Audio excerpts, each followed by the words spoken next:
следовал за ними. Альберт Минулович, это ваша книга? Да, это я написал, я составил, скорее всего. Да. И написали основной сайт. Ну да, и вступительные слова, и заключение. Да, и организовали выпуск. Ну да, конечно. О чем она? Это о страшной судьбе России 20 века. 3 революции, 2 мировые войны, или войны, скорее всего.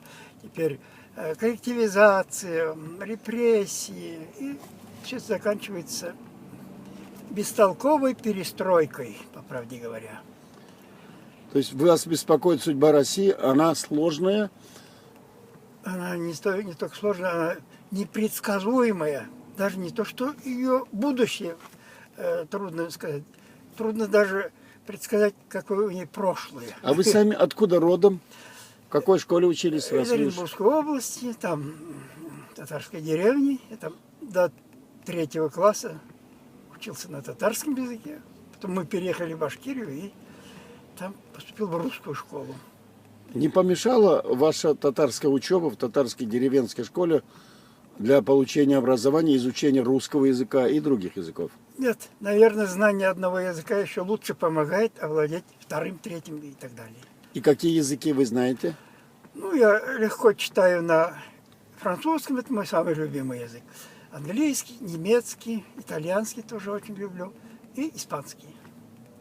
Я эти языки давал детишкам, как репетиторство. А, вы зарабатывали языками? Ну, я много не брал. Нет, я работал в школах, в институтах, преподавал историю. А это у меня как хобби. А первый язык? Ну, в школе Родной. немецкий был. Нет, родной язык первый, который вот в школе на 1 классе на каком языке На учились? татарском.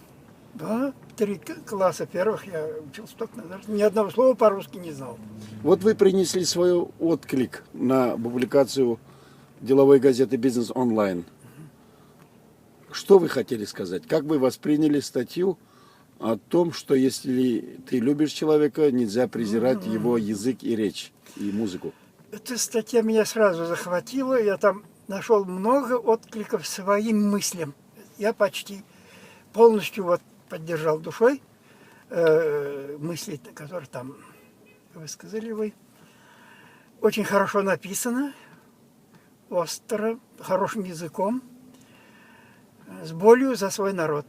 Замечательная статья. А по существу вопроса там ставится, можно ли изучать родной и неродной татарский язык?